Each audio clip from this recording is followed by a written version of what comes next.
Je ne peux pas venir à la ferme faire des céréales avec toi, mais je veux faire du pain à la ferme. J'ai dit écoute Mathieu, pourquoi pas. Je me voyais pas créer quelque chose à côté puis laisser entre guillemets mon père gérer ses problèmes quoi. L'enfreinière elle est pas dans l'utopie quoi. Toutes les erreurs qu'on va faire en bio, on va les payer cash. Des fois ça me fait peur parce qu'est-ce qu'on a le temps d'y compromis. Mon papy il dit c'est un métier où on est toujours apprenti. Ils apprécient encore l'ancien.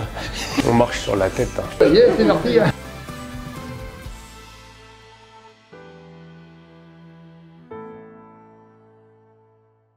Vous aussi, vous avez dans votre famille des paysans, peut-être un grand-oncle ou une arrière-grand-mère. Au début des années 50, près d'un tiers des Français travaillaient encore la terre. Et puis, tout s'est accéléré. L'exode rural initié dans l'entre-deux-guerres s'est poursuivi en masse, et on a demandé aux paysans qui restaient de produire plus en étant moins, d'éloigner les pénuries de la guerre, et de satisfaire les besoins grandissants des 30 Glorieuses jusqu'à aujourd'hui, à coups de tracteurs et de chimie. En 2023, le départ massif des agriculteurs à la retraite et l'urgence climatique contraignent le monde agricole à se réinventer. Alors, pas question d'en rester là. On vous embarque avec nous au cœur des plus beaux paysages de Loire-Atlantique, dans les coulisses d'une ferme historique et familiale où nous avons eu la chance de trouver le grand-père, le père et le fils qui, ensemble, ont tout connu des bouleversements du monde agricole. En l'espace de 60 ans, ces agriculteurs ont pris le risque de convertir leur système conventionnel à l'agriculture biologique, de passer de l'élevage laitier au pain au levain, du circuit long au circuit court et du noyau familial au collectif. Économiquement, c'était chaud. Il faut que l'agriculteur soit pas bon, mais très bon. Comment ont-ils résisté au bouleversement tout en continuant à nous nourrir? La nouvelle génération saura-t-elle répondre à l'urgence de produits écologiques, nutritifs et bons? 3, 2, 1, sortez les pelles à pain et embarquez avec nous à la ferme de l'Enfreinière.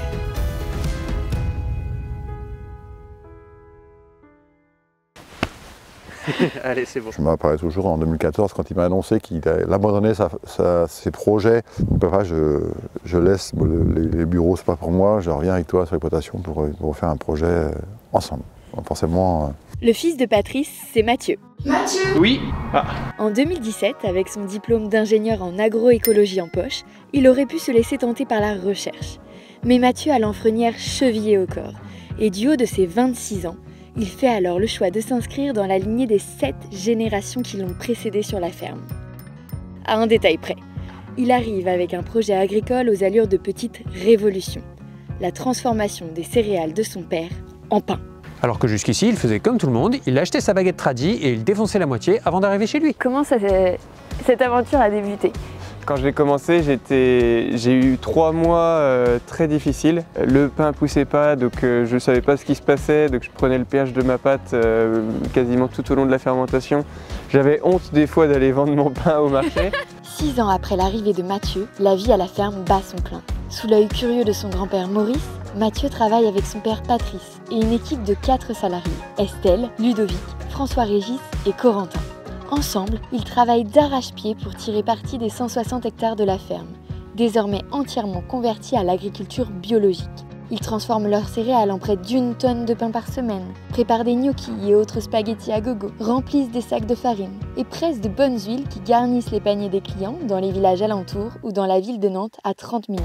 Cette ferme, qui tente de répondre aux enjeux de son époque, a plu à Corentin, fraîchement reconverti et surnommé affectueusement par Maurice le zadiste de la bande. Moi j'étais dans l'optique d'avoir, avant que Mathieu me propose de travailler là, dans l'optique d'avoir 15 chèvres et de faire 100 kg de pain par semaine. C'est plutôt mon truc quoi. Mais en même temps, c'est bien d'être décroissant, mais c'est aussi sympa de pouvoir... Enfin, je trouve que c'est un bel entre-deux en fait, la ferme. J'ai l'impression qu'on ne fait pas de mal à notre environnement, tout en ayant un système d'entreprise qui permet d'être rentable. On n'est pas obligé de se sortir du monde pour faire des trucs bio et qui abîment pas la planète quoi. Ah, curieux endroit qu'est cette ferme de l'Enfreinière, où Corentin le zadiste repenti côtoie Maurice, figure historique de la ferme qui a fait partie des irréductibles restés dans les campagnes pour nourrir la France après-guerre. Le premier tracteur qu'on a eu ici, c'est en 57. Papa et puis le voisin avaient une paire de bœufs chacun.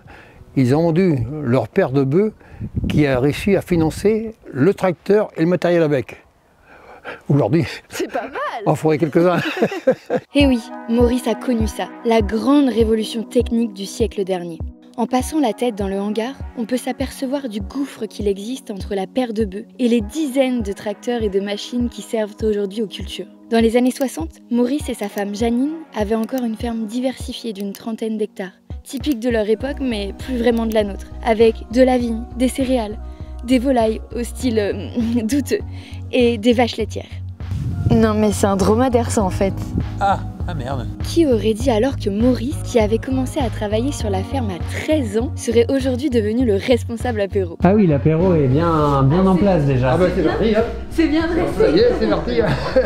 Mine de rien, c'est génial. Une piqûre de rappel. Ouais, de te voir tous les jours, c'est quand même trop bien. Ah ben moi ça fait plaisir de faire le tour de la maison en disant bonjour à tout le monde. C'est le petit Il y rituel. a même des fois qu'ils sont surpris de pas me voir.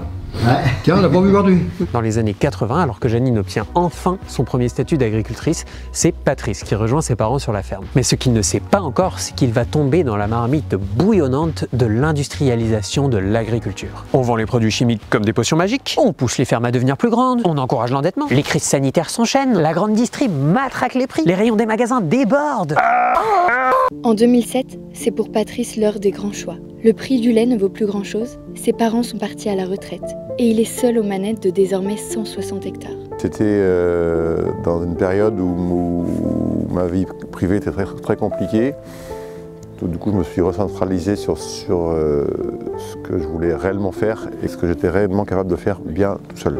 Je me suis séparé de la maman de mes enfants d'un côté et j'ai arrêté la production laitière dans cette phase-là, quoi. C'était dans cette même période.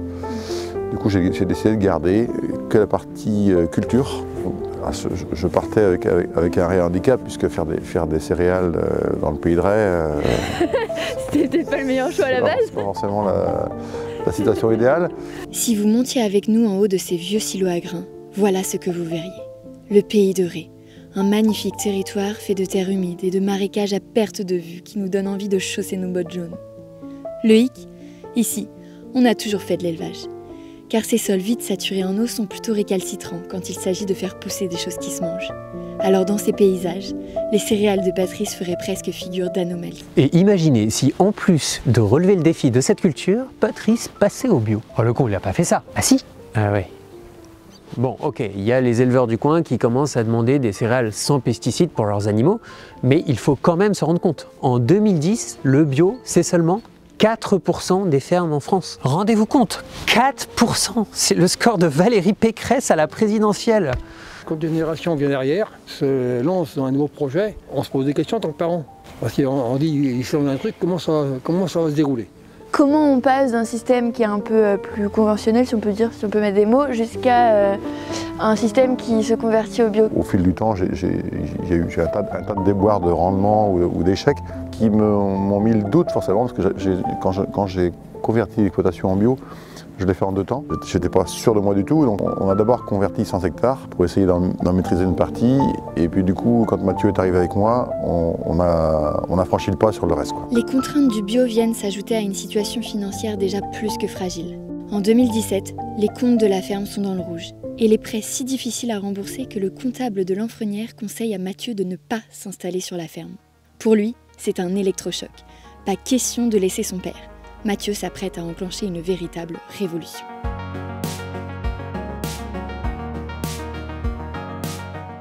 On est dans la boulangerie, au cœur de la ferme, là où tout se passe après le champ. Qu'est-ce que tu es en train de faire? Je suis en train de bouler le pain. Tu fais des boules. Et je fais des boules de pain de 1200 grammes. Le boulage, c'est réservé au boulet de la banque, c'est ça? Exactement. Et donc, c'est moi. En février, les petits matins étaient de toute beauté, mais glacés à en perdre un doigt de pied. Les activités au champ étaient au ralenti et le travail concentré à l'intérieur pour sortir pain de campagne, pain complet, pain au tournesol, pain de saison aux raisins secs et aux noisettes ou encore pain d'épeautre. Non mais c'est bon, là j'ai fini en fait, tu peux t'arrêter. Oh. Qu'est-ce qu'il y a dans ce pain et d'où est-ce que ça vient? Alors, il y a de la farine qui vient, le blé qui vient des champs de la ferme de Lanfrenière. Il y a de l'eau qui vient du réseau, c'est pas très glamour mais c'est comme ça. Voilà. Il y a du sel qui vient de chez Daniel Robart, c'est un paludier qui est à 20 km quoi. Et bah c'est tout. Enfin. Et il y a du levain.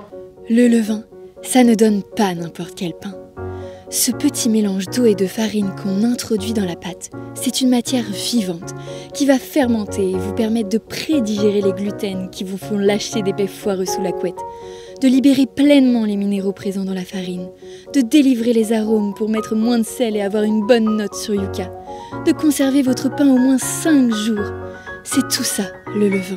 En fait, je connais très peu le levain. Je suis boulanger de métier, mais du coup, il n'y a que ici que je suis arrivé, que j'ai commencé à travailler le levain. Il faut savoir qu'à la place du levain, la quasi-totalité des boulangeries utilisent plutôt de la levure industrielle. Bah oui, c'est quand même bien pratique pour faire lever une pâte en 2 heures max. Alors qu'avec le levain, la fermentation peut durer, tenez-vous bien, aussi longtemps que 8 épisodes de Mimi Mati. Bon, il est temps d'aller voir ce qu'en pense un acteur clé de la fabrication du pain, le meunier. Il est à seulement 5 km de la ferme et ils transforment leurs céréales en farine. C'est en meunier quoi. Allô meunier, tu dors? Ah, mais on peut passer quand même? Est-ce que peut-être vous pouvez vous présenter et dire qu'est-ce que vous faites? Je suis Benoît Célérier, je suis meunier donc au Moulin de la Brosse à Saint-Lumine-de-Coutais. Le meunier il est là pour apporter des conseils, pour guider par rapport aux caractéristiques de chaque blé.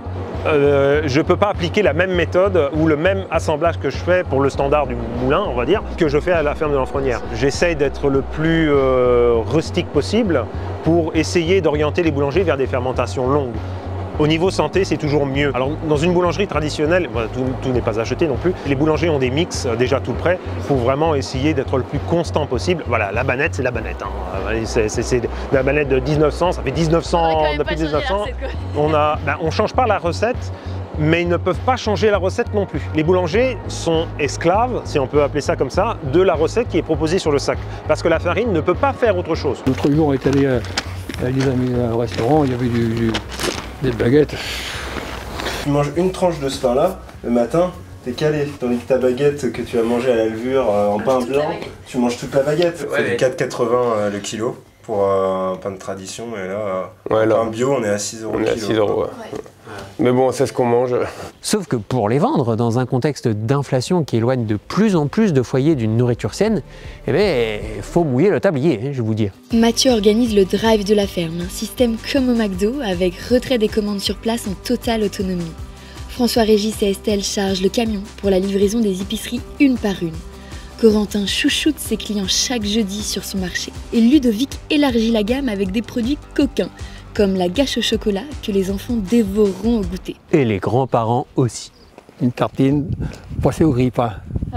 Alors là, la journée est gagnée. Ah, il est malin Maurice. Il aurait pu être réticent aux nouvelles pratiques de la ferme, à l'opposé de ce qu'il a toujours connu. Mais il a vite compris que son ouverture d'esprit lui permettrait de déglinguer une brioche au chocolat par semaine.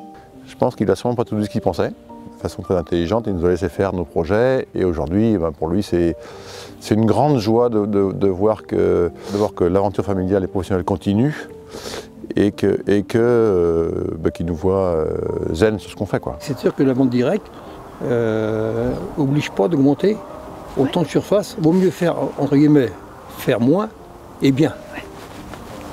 C'est comme on dit souvent, il faut mieux un petit chez soi qu'un grand chez les autres. C'est un petit peu ça, quoi. Alors là, je suis en train de faire des pâtes fraîches au blé dur. Et là, c'est des gnocchis qui sortent. En fait, on a ce que vous voyez qui est en bronze, là, ça s'appelle une filière.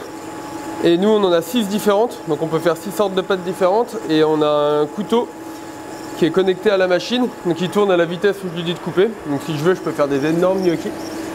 Moi, je les fais les plus petits possibles parce que je trouve ça mieux.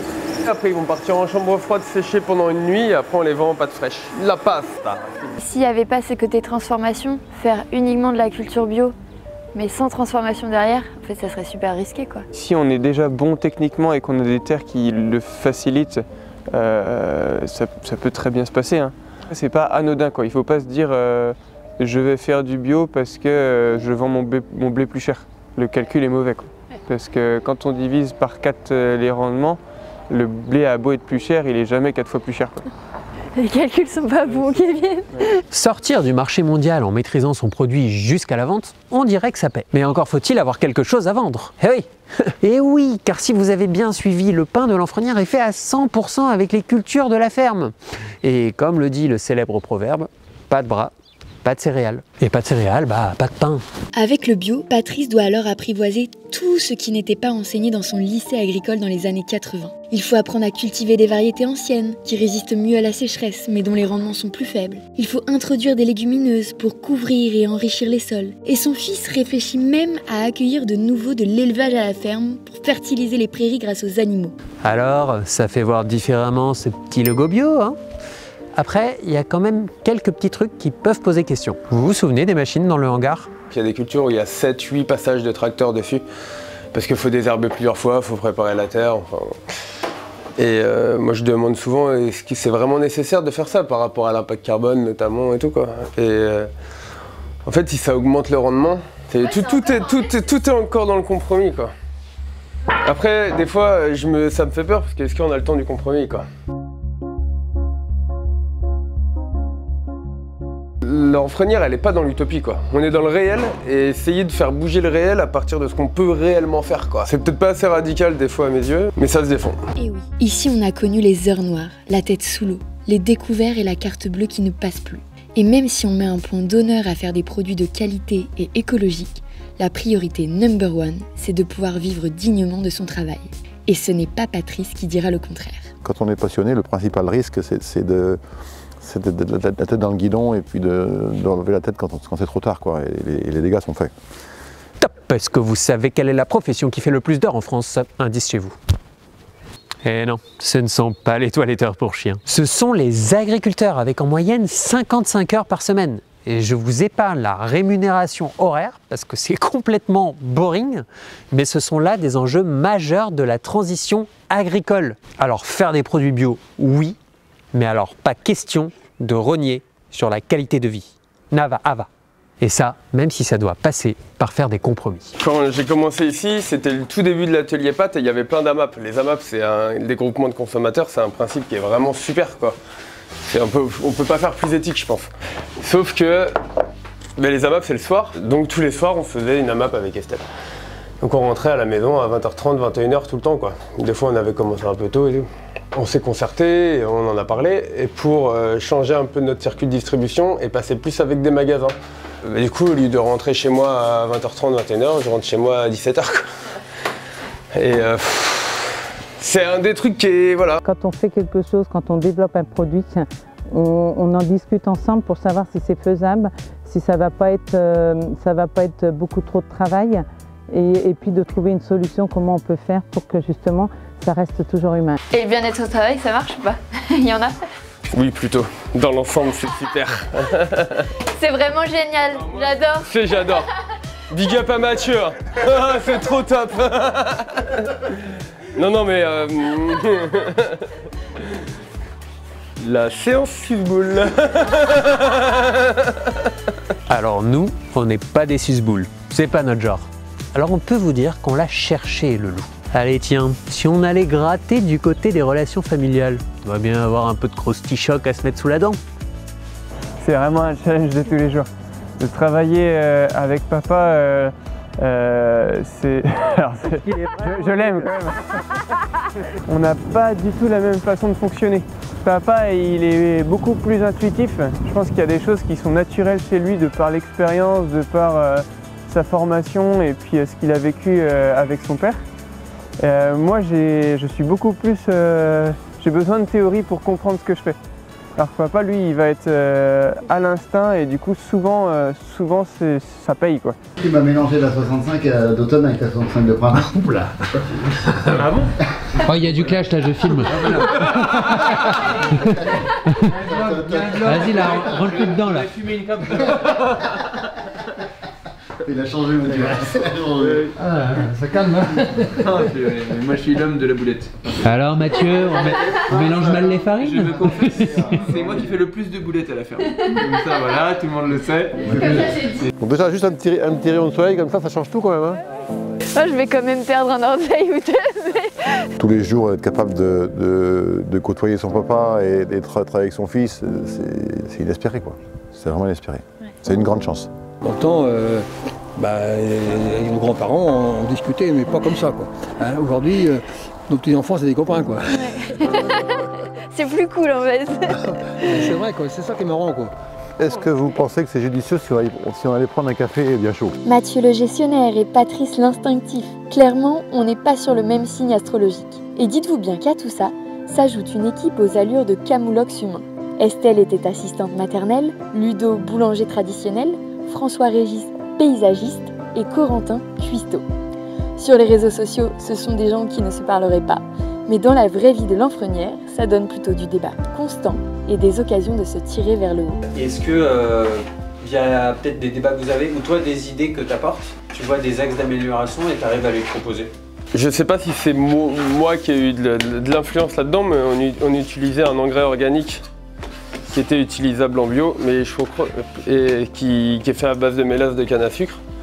Et là, on vient de changer pour quelque chose de plus local. C'est hyper ouvert, quoi. Ils savent ce que je pense et je sais ce qu'ils pensent. Et en même temps, il y a un impératif économique aussi, quoi. On parle souvent des agriculteurs, des agricultrices qui ne se payent pas, Oui. Qui ne peuvent pas vivre du tout de leur travail.